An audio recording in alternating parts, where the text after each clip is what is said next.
오늘 함께 보실 하나님의 말씀은 갈라디아서 1장 6절에서 10절 말씀입니다. 갈라디아서 1장 6절에서 10절 말씀 교독하도록 하겠습니다. 제가 먼저 읽겠습니다. 그리스도의 은혜로 너희를 부르신 이를 이같이 속히 떠나 다른 복음을 따르는 것을 내가 이상하게 여기노라. 다른 복음은 없나니 다만 어떤 사람들이 너희를 교란하여 그리스도의 복음을 변하게 하려 함이라. 그러나 우리나 혹은 하늘로부터 온 천사라도 우리가 너희에게 전한 복음 외에 다른 복음을 전하면 저주를 받을지어다. 전에 말하였거니와 내가 지금 다시 말하노니 만일 누구든지 너희가 받은 것 외에 다른 복음을 전하면 저주를 받을지어다. 다 같이 읽겠습니다. 이제 내가 사람들에게 좋게 하랴 하나님께 좋게 하랴 사람들에게 기쁨을 구하랴 내가 지금까지 사람들의 기쁨을 구하였다면 그리스도의 종이 아니니라. 아멘. 오늘은 갈라디아서 강의 두 번째로 갈라디아서 1장 6절에 10절 말씀을 가지고 다른 복음은 없다라는 제목으로 하나님의 말씀을 전하도록 하겠습니다. 진짜가 분명히 있음에도 불구하고 세상에서 가짜가 없어지지 않고 계속 가짜가 존재하는 이유는 이 진짜가 채워지지 않는 이 사람의 욕구를 이 가짜가 채워주는 부분이 있기 때문인 것 같아요. 요즘 그 젊은 세대들은 이 소비하는 패턴이 좀 다른 것 같습니다. 예전 세대들은 티끌모아 태산이었잖아요. 그래서 아끼는 대로 사람이 이 삶을 부유하게 살 수 있다. 이런 관점에서 대부분 살았어요. 그래서 아끼는 게 대부분의 일반적인 생각이었고 또 자기 형편에 맞게 살아야 된다라는 게 일반적인 생각이었는데 요즘은 그렇지가 않은 것 같아요. 이 플렉스라는 말 자체가 그렇듯이 이게 원래 이 말이 이 운동을 할 때 몸을 푸는 동작을 갖다가 얘기하는 의미라고 합니다. 이 플렉스라는 말이. 그래서 근육에 힘을 주고 몸을 푸는 동작을 얘기하는 말이었는데 지금 이 말이 자랑하다, 과시하다라는 의미를 담는 단어가 돼버렸어요. 그러니까 돈을 쓰는 게 플렉스로 되는 거예요. 그러니까 예전에는 과소비가 뭐였어요? 윤리의 영역이었어요. 그러니까 비윤리적인 행동으로 여겨졌다면 과소비를 하고 나면 죄책감이 느껴졌어요, 예전에. 근데 요즘은 뭘 플렉스해가지고 사면 과하게 돈을 써서 물품을 사면 어떻게 하냐면 이 SNS에 올려요. 그래서 올려서 과시하는 게 이게 플렉스 이런 식으로 생각을 합니다. 그러니까 과소비는 더 이상 이제 윤리적인 영역이 아닙니다.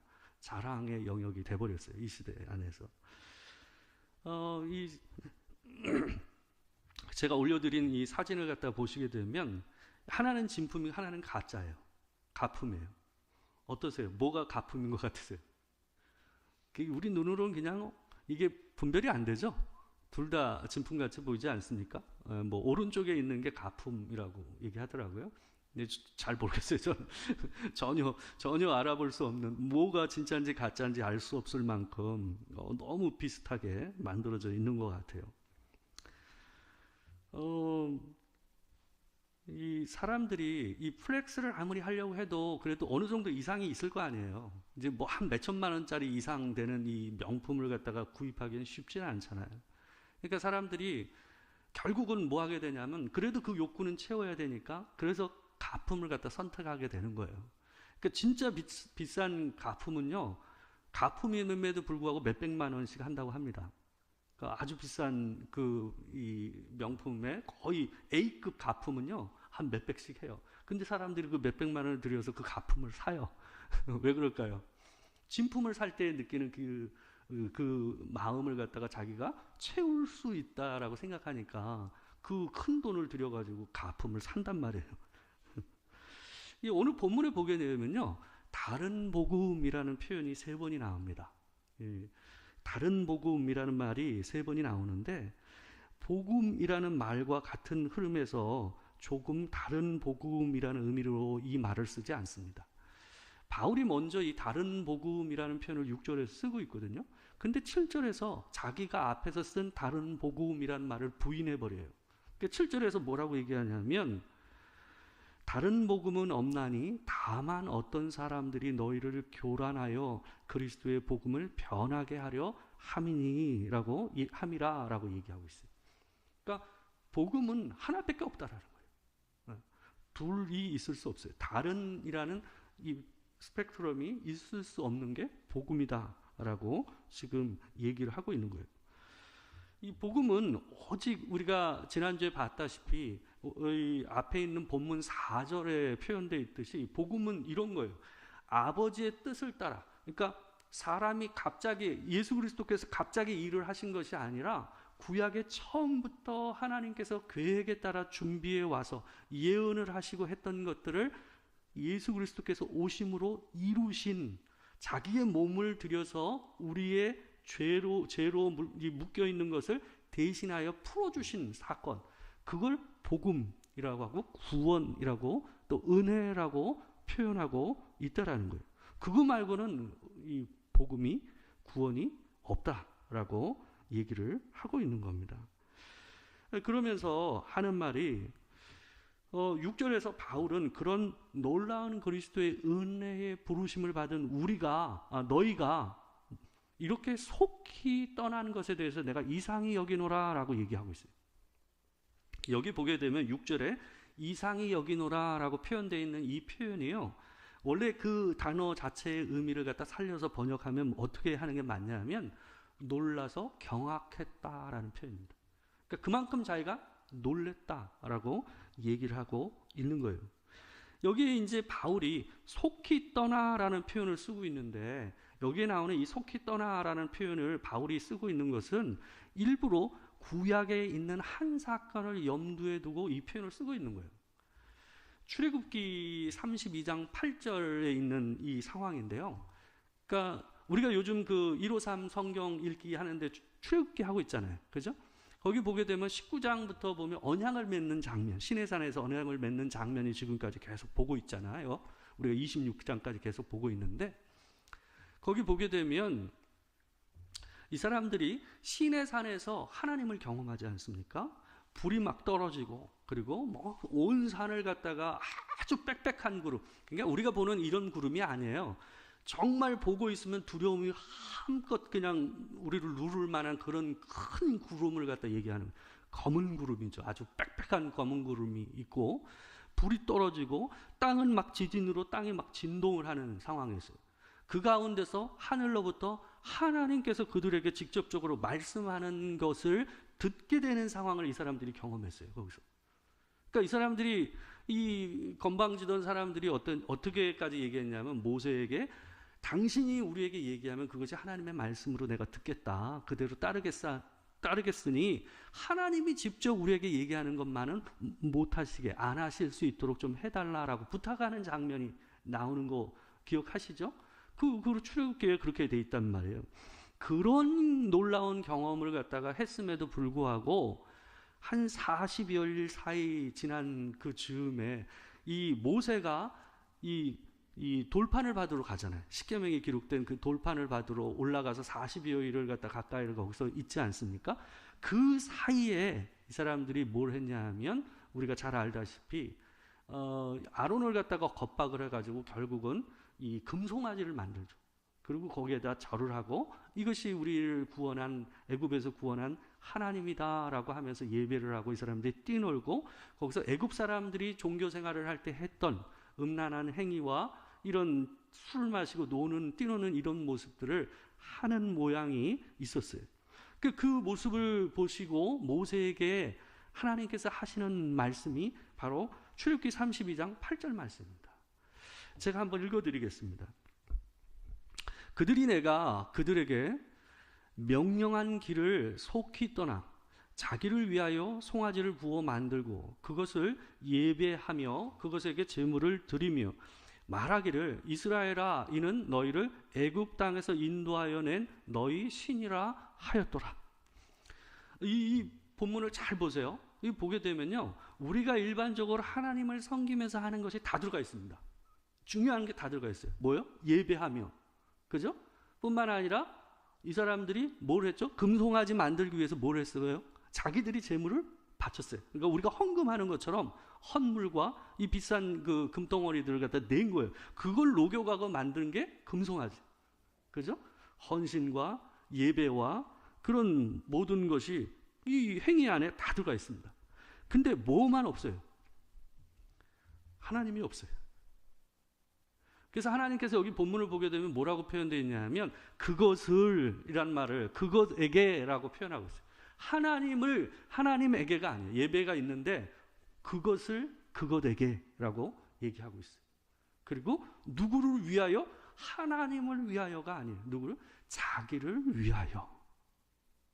그러니까 신앙생활을 한다 할지라도 하나님을 향한 참된 예배와 그분을 향한 헌금과 또한 그분을 위한 삶이 아닌 거죠.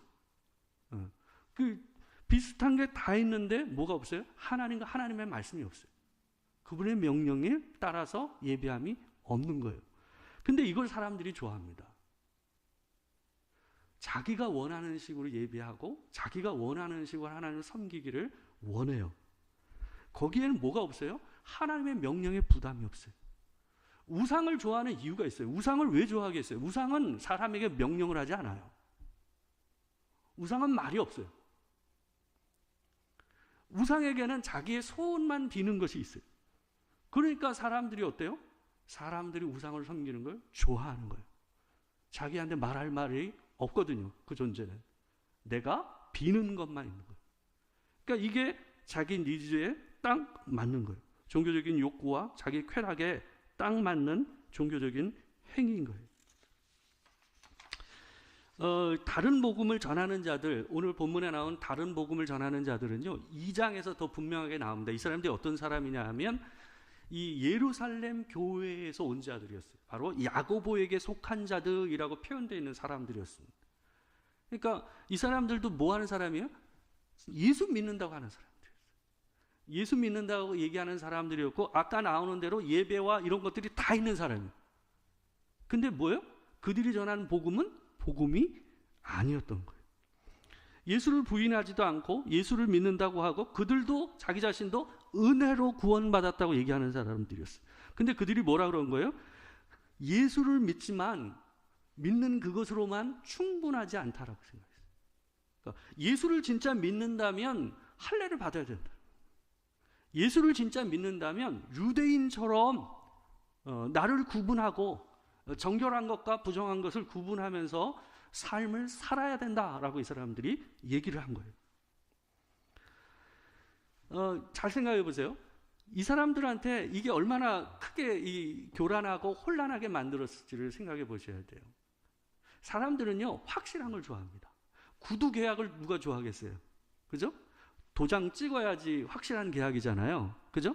그러니까 할례가 그렇게 여겨졌을 거예요. 구원이라는 것을, 내가 구원받았다라는 것을 몸에다가 뭐 하는 거예요? 흔적을 새기는 거예요. 그게 할례라고 얘기를 하니까 누군들 예수를 믿는 걸 좋다고 하는 이 사람이 그거 받으면 진짜 구원을 확실히 받을 수 있다라고 얘기하는데 누가 그 할례를 안 받겠냔 말이에요. 그러니까 그 말에 흔들릴 수밖에 없죠. 그래서 속히 떠난 거예요. 그런 모습을 이 본문 가운데서 볼 수가 있는 겁니다. 사랑한다고 100마디 말을 하는 것보다 어때요? 반짝거리는 거 하나를 갖다 손가락에다 끼워줘야죠. 그거와 똑같은 거예요. 사람들은 플라토닉 러브를 좋아하지 않아요. 확실하게 뭔가를 갖다 끼워줘야죠. 그런 거하고 똑같아요. 예수를 믿기만 하면 충분하다는 말은 뭔가 모르게 밍숭밍숭한 거예요. 근데 할례는 어때요? 분명하잖아요. 몸에 흔적을 제대로 새기잖아요. 그것처럼 확실한 게 어디 있겠습니까? 사람들은 자신과 관련하여서 이 하나님을 믿는 이 종교가, 이 기독교라는 것이 커스터마이즈, 자기에게 맞춰지기를 갖다 원해요. 그거를 갖다가 사람들은 가장 좋아합니다. 남의 얘기, 거대한 얘기, 뭐 하나님 나라 이런 거 별로 사람들한테 와닿지 않습니다. 그래서 내가 어떻게 될 것 같냐, 이게 사람들이 진짜 궁금해하는 거예요. 그게 나하고 무슨 관계가 있냐. 그래서 성경에 분명히 이 세상의 구원과 종말과 어떻게 이 세상이 될지에 대해서 분명히 하나님의 계획과 이런 것들이 다 들어가 있음에도 불구하고 사람들은 무당을 찾아가고 사주를 보고 타로점을 봐요. 왜 그럴까요? 사람이 궁금한 건 뭐예요? 내가 어떻게 되겠냐, 내 자식이 어떻게 되겠냐, 그게 사람들이 궁금해하는 거예요. 근데 성경은 절대로 어떤 개인의 미래에 대해서 알려주지를 않아요. 성경에 나오는 예언은 그런 예언이 아니에요. 이 성경을 보게 되면 때와 시는 아무도 모른다라고 그러잖아요. 또 끝까지 견디는 자는 구원을 얻을 것이다 라고 그러잖아요. 때를 얻든지 못 얻든지 깨어있으라 그러잖아요. 이게 사람들이 원할 말이 아니잖아요. 사람들이 원하는 말은 어때요? 확실하게 언제냐 이거 아니에요? 사람들이 제일 궁금한 건 그거예요. 그 일이 언제 끝날 것 같습니까? 그게 사람들이 듣고 싶은 말이란 말이에요. 근데 성경은 거기에 대해서 얘기하지 않아요. 성경 그 얘기를 하지를 않아요. 우리가 보게 되면 종종 뭐 인터넷에 이런 거 많이 올라와요. 보면 뭐 신박한 4시간 기초 영어 완성 뭐 이런 거 있잖아요. 뭐 한 달 공부하면 영어 뭐 귀가 열린다 뭐 이런 거 있잖아요. 이거 반사기거든요. 그럼 우리 수십 년 영어 했는데 왜 귀가 안 열리냐고. 근데 사람들이 어떠냐 하면 이런 거 있으면 클릭하거든요. 클릭하고 그거 한번 눌러보게 되잖아요. 왜 그럴까요? 영어 공부해가지고 열심히 해가지고 하는 그 노고를 줄이고 싶은 마음이 더 크니까 진짜 있나? 하는 마음에 그거를 눌러보게 된단 말이에요. 그게 사람을 갖다 혹하게 하는 거예요. 이런 것들이 사람을 갖다가 현혹시켜요. 가짜인 줄 알면서도 어때요? 그게 사람의 이 팔등이지를 갖다 건들기 때문에 사람들을 갖다가 자꾸 그쪽으로 끌어당겨요. 힘이 있어요. 가짜가 진짜보다 우리의 입맛을 잘 맞춥니다. 진짜는 그렇게 접근하지를 않아요. 진짜는 절대로 세일하지 않아요. 아주 좋은 명품이 세일하는 거 보셨어요? 세일 안 합니다. 예전에 한 번 어떤 명품이 세일을 해가지고 아주 시끄러웠던 적이 있었어요. 세상에 아주 요란했던 적이 있습니다. 난리 난 적이 있었습니다. 사람들이 엄청나게 가서 사고 그랬었죠. 가짜는요, 싸고 어디서나 살 수 있고 진짜 같기도 하니까 어때요? 사람들의 마음이 가짜로 가는 거예요. 그래서 혹하는 겁니다. 복음은 1+1이 없어요. 복음은 그냥 하나예요. 근데 이 사람들은 1+1을 얘기하는 거예요.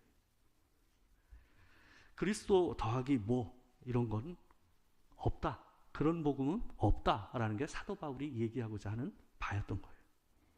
그래서 10절을 말씀을 보게 되면 그래서 사도 바울이 이렇게 얘기하는 겁니다. 같이 한번 읽어보겠습니다. 자, 시작. 이제 내가 사람들에게 좋게 하랴, 하나님께 좋게 하랴, 사람들에게 기쁨을 구하랴. 내가 지금까지 사람들의 기쁨을 구하였다면 그리스도의 종이 아니니라. 여기에 보게 되면 이제 내가 사람들에게 좋게 하랴, 여기에 나오는 이 좋게 하랴라는 말은 뭐냐 하면 사람들에게 잘 보이려고 알랑거린다라는 의미를 담고 있는 거예요. 그 비유에 맞춘 거죠. 그리고 뒤에 나오는 기쁨을 구하랴라는 말은 뭐냐 하면 사람들의 인정을 구하는 태도를 얘기하는 거예요. 가짜는 그런 거예요. 가짜는 사람의 사람들의 눈에 들기 위해서 하고 사람들의 인정을 구하기 위해서 맞춰요. 그래야 그 가짜를 사람들이 선택하니까. 근데 진짜는 그렇지 않다는 거예요. 복음은 그렇지가 않아요. 그래서 하나님에게서 나오고 하나님으로 말미암는 복음은 사람들의 본성과 좀 달라요. 복음이라는 것은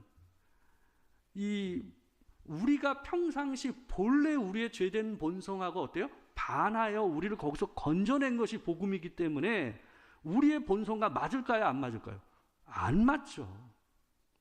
그래서 복음은 우리를 자유하게 하지만 한편으로 우리에게 뭐가 돼요? 우리의 본래의 본성과 싸워요. 그래서 부담이 되고 어때요? 거북스러운 것이 복음의 본질이에요. 복음이 그럼에도 불구하고 기쁜 소식, 좋은 소식이라고 복음이라고 얘기되는 이유가 뭘까요? 그거는 이런 거예요.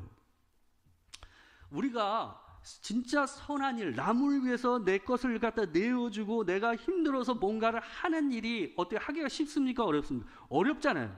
근데 하고 나면, 한 번 하고 나면 어때요? 그 기쁨을 알게 되면 누군가를 돕는 일에 대해서 자기가 더 하고 싶은 욕구들이 생겨요. 왜요? 이전에 생각했던 기쁨과는 좀 다른 차원의 기쁨이기 때문에. 기쁨이 종류가 달라요. 아주 깔끔하고 마음 안에 기쁨을 일으키고 새로운 가치를 일렁이게 만드는 기쁨이기 때문에 그래요. 복음이 그와 같아요. 복음이라는 말, 원래 유안겔리온이라는 헬라어거든요. 이게 복음이라는 표현이. 근데 이 말은요, 어느 때 쓰였던 표현이냐면 로마의 황제가, 두 가지 경우 로마의 황제하고 관계돼서 쓰였어요. 이게 로마의 황제가 제위에 등극할 때, 왕위에 오를 때 그 소식을 알릴 때 쓰는 표현이 유앙겔리온이라는 표현이었어요. 그리고 또 하나는 로마의 황제가 전쟁에 나가서 승리를 해서 그 승리한 것을 알릴 때 쓰는 말이 이 복음이라는, 기쁜 소식, 좋은 소식이라는 말의 의미였어요. 근데 성경 안에서 이 기쁜 소식, 좋은 소식이라는 것이 구약 성경 안에서 이사야서하고 나훔 선지서에만 기록이 되어 있어요. 그것을 이 유앙겔리온이라는 헬라어에다가 그 이미지를 넣어가지고 신약 성경에서 복음이라는 말을 쓰고 있는 거예요. 이사야서 52장 7절 말씀을 보게 되면 좋은 소식이라는 말을 이렇게 얘기하고 있어요. 같이 한번 읽어볼게요. 자, 시작. 좋은 소식을 전하며 평화를 공포하며 복된 좋은 소식을 가져오며 구원을 공포하며 시온을 향하여 이르기를 내 하나님이 통치하신다 하는 자의 산을 넘는 발이 어찌 그리 아름다운가. 이거 한번 보십시오. 여기서 복음이 어떤 이미지인가를 한번 생각해 보세요. 좋은 소식을 전하며 평화를 공포하며, 여태까지 힘들었어요. 전쟁과 어려움이 있었어요. 평화를 왜 공포하겠어요? 끝난 거예요. 승리한 거예요. 복된 좋은 소식을 가져오며 구원을 공포하며 구속되어 있었던 거예요. 풀려나게 된 거예요. 시온을 향하여 이르기를 내 하나님이 뭐 하신다? 통치하신다. 하나님의 나라가 임했다라는 거예요. 그분의 통치가 온 세상에 이루어졌다라고 선포하는 거예요. 이 소식이 너무 기쁘니까 이 소식을 전하기 위해서, 빨리 전하기 위해서 누가 뭐 하고 있는 거예요? 산을 넘는 거예요. 힘든지 모르고 그 산을 넘어가면서 뭐예요? 그것을 선포하고 있는 기쁜 소식. 그걸 뭐라고 그래요? 복음이라고 얘기하고 있는 거예요. 이 복음은 개인에 관한 게 아니에요. 복음은 내 인생이 어떻게 될까? 내 미래가 어떻게 될까? 내가 한 종교적인 행위하고 관계되는 것이 복음이 아니에요. 복음은 온 세상과 관계돼요. 하나님의 아들이신 예수 그리스도가 이 땅 가운데 오셔서 하나님께서 이루실 구원과 관계돼요. 그리고 그분이 새롭게 시작하신 하나님의 나라의 통치와 관계된 것이 뭐예요? 그게 복음이에요. 그걸 기쁨이라고 표현하고. 그러니까 내 자신 혼자의 어떤 것으로 이해해서는 안 돼요. 대부분 대한민국이 지금 가장 큰 문제가 뭐냐 하면 복음을, 구원이라는 문제를 개인의 문제로 이해를 해요. 내가 예수 믿고 천국 가는 걸로 이해해요. 성경은 어디서도 그렇게 구원을 얘기하지 않아요. 하나님께서 이 땅 가운데 이루신 그 구원은 본래 하나님께서 지으신 창조 세계의 회복과 온 우주적인 새로워짐을 갖다가 얘기하는 거예요. 그 일이 어디서부터 시작된 거예요? 예수 그리스도께서 십자가에서 죽으심으로 그 일을 시작하신 거예요. 그래서 예수 그리스도께서 오셔서 처음 선포하신 게 뭐예요? 천국이 가까웠다. 얘기한 거죠. 예수께서 이 이사야서 61장 말씀, 요 뒤에 나오는 이사야서의 말씀을 인용하셔서 어느 회당에 들어가셔가지고요, 갑자기 성경을 펴셔가지고 읽은 내용이 나와요. 누가복음 4장 18절과 19절 말씀입니다. 잘 한번 읽어보세요. 이게 예수님께서 그냥 무작정 회당에 들어가서 딱 펴셔가지고 읽으신 거예요. 같이 읽겠습니다. 시작. 주의 성령이 내게 임하셨으니 이는 가난한 자에게 복음을 전하게 하시려고 내게 기름을 부으시고 나를 보내사 포로된 자에게 자유를, 눈먼 자에게 다시 보게 함을 전파하며 눌린 자를 자유롭게 하고 주의 은혜의 해를 전파하게 하려 하심이라 하였더라. 예수께서 이걸 딱 읽으시고 뭐예요? 내가 이 일을 시작한다 라는 것을 선포하신 거예요. 여기에 나오는 은혜의 해라는 것은 희년을 얘기하는 거예요. 희년. 희년 때는 모든 종들이 돌아가고, 그죠? 빌린 돈이 다 탕감되고 모든 것이 제자리로 돌아가는 게 희년 아닙니까? 그래서 은혜의 해라고 그러는 거예요. 그게 뭐예요? 하나님께서 지으신 세상이 죄를 통해서 어떻게 해요? 왜곡되고 무너지고 묶여있던 것들이 풀리고 제자리로 돌아가는 상태. 그래서 진짜 하나님의 말씀을 따라 그 통치가 이루어지는 세상, 그게 은혜의 해예요. 주께서 이루시고자 하는 세상이 이겁니다. 우리가 하나님 앞에서 나를 중심으로 해서 복음을 바라보고 나를 중심으로 구원을 바라보는 것은 성경을 이해하는데 굉장히 큰 걸림돌이 됩니다.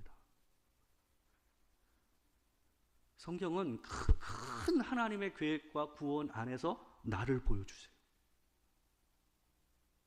그 은혜 안으로 부르셨다고 그래요. 오늘 본문에서도 그러잖아요. 그리스도의 은혜로 부르신, 그 안으로 부르시는 거예요. 여러분과 제가 주께서 이루신 그 구원과 자유 안으로 부름을, 초대를 받으신 겁니다. 지금 현재 내 삶에 있어서 이것이 될까 안 될까 여기에 집중하기보다는 하나님께서 초청하시고 초대하신 하나님의 자유와 주의 나라 안에서 온전히 그 크신 은혜를 온전히 이루실 그날을 소망하면서 여러분과 제가 살게 되기를 주의 이름으로 축원합니다. 기도하겠습니다. 주여, 주께서 이 땅에 오셔서 이루신 그 놀라운 큰 사건을 하나님 눈을 열어보게 하시고, 하나님 또한 온전히 그 일을 이루실 그날을 고대하며 참된 복음의 소망을 안고 사는 우리가 되게 하여 주시옵소서. 때론 삶이 버겁고 어렵다 보니 지금 현재 일어나는 그 일들에 집중하다 보면 모든 것을 까먹을 때가 있습니다. 하나님, 온전히 하나님 앞에서 주께서 내게 허락하신 것이 얼마나 크고 놀라운 것이고 그 모든 것이 온전히 이루어질 그 세상이 얼마나 큰 은혜인 것을 기억하며 사는 우리가 되기를 소망합니다. 지금은 우리 주 예수 그리스도의 은혜와 아버지 하나님의 크신 사랑과 성령의 교통하심, 참된 복음을 붙잡고 그 복음의 은혜의 부르심 앞에 온전히 그것을 소망하고 그것을 따라 살아가기를 소망하는 이 자리에 있는 모든 성도들 가운데 지금으로부터 영원토록 함께 하시기를 축원하옵나이다. 아멘.